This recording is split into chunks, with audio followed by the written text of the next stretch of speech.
அண்ணா என்ன பாயிண்ட்டை சொன்னாலும் அடிக்கிறானுங்கண்ணே.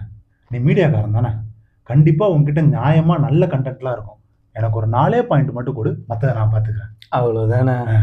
எங்க பார், ஆளுநர் வந்ததும் சிஎம் செய்த செயல். என்ன செஞ்சாரு?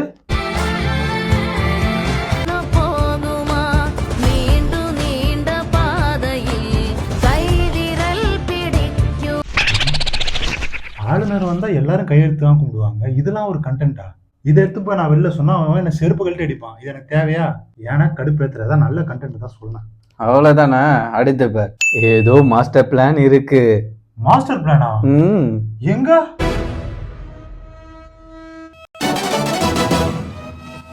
யோ அதுல பாரியா, அந்த பிஜிஎம் கட் பண்ணிட்டு அதுல ஒரு மயிரும் இல்லையா? அவரே என்ன பேசுன்னு தெரியாம இங்கே அங்கேயும் பார்த்துக்கிறாரு. இதை போய் மாஸ்டர் பிளான், அதுல என்ன மாஸ்டர் பிளான் பார்த்துங்க? இப்ப அவனுங்கள்ல நானே உன்னை செருப்பால் எடுப்பேன், ஒழுங்கு முறையாத வேற பாயிண்ட் கொடு. நீ ரொம்ப டென்ஷன் ஆகிற, உனக்காகவே ஒண்ணு. இது அதிரடி காட்டிய சிஎம் விஜய். அதிரடி காமிச்சாரா? எங்க? காவிரி படுகையில் புதிய திட்டங்களை மேற்கொள்ளவோ கூடுதலாக நீரை பயன்படுத்தவோ இயலாது.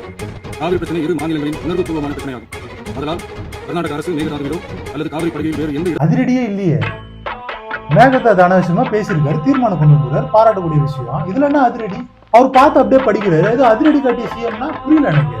இந்த மாதிரி ஓவர் எக்ஸாஜரேட் பண்ற ஃபர்ஸ்ட் நிறுத்து. அதிரடினா என்னன்னு தெரியுமா உங்களுக்கு? இவன் வந்தாரு போனாரு, அதிரடி காமிச்சாரு, பாஞ்சாரு.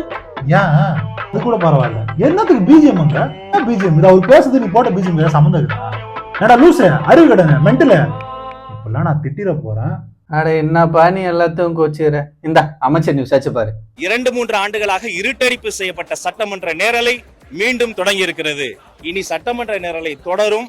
இது ஜனநாயகத்திற்கு மிகப்பெரிய ஒரு எடுத்துக்காட்டு. சரி, ஒரே பதில் போட்டேன், நேரலை கட் ஆகுதுன்னு சொல்லிட்டாரு. இன்னைக்கு சட்டசபையில நேரலை கட் பண்ணிட்டாங்களா? அந்த நியூஸ் எங்க? என்னடா மென்டல் அடங்கிய பைத்தியம் அடங்கிய? ஒண்ணு ஓவரா எக்ஸாஜரேட் பண்ற, இல்ல பாதி நியூஸ போட்டு பாதி நியூஸ போட மாட்டேன். என்னதான்டா பிரச்சனை உனக்கு? யாரா நீ? ஐய தம்பி, என்ன நீ எல்லாத்தையும் கோச்சிக்கிற? சிஎம் நியூஸ் போட்டாலும் கோச்சிக்கிற, அமைச்சர் நியூஸ் போட்டாலும் கோச்சிக்கிற.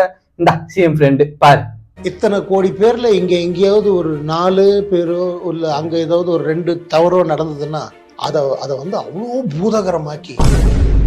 என்னடா கேப்ஷன் அது? இந்த மாதிரி வெயிட் பண்ணி பிக் பண்றாங்களா? அந்த பைத்தியக்காரன் தான் சென்சிட்டிவான விஷயத்த பைத்திய மாதிரி பேசுறா. என்னடா கேப்ஷன் போட்டு வச்சுக்கிறேன் தம்பி? அப்பதான்ப்பா ட்ரெண்ட் ஆகும்.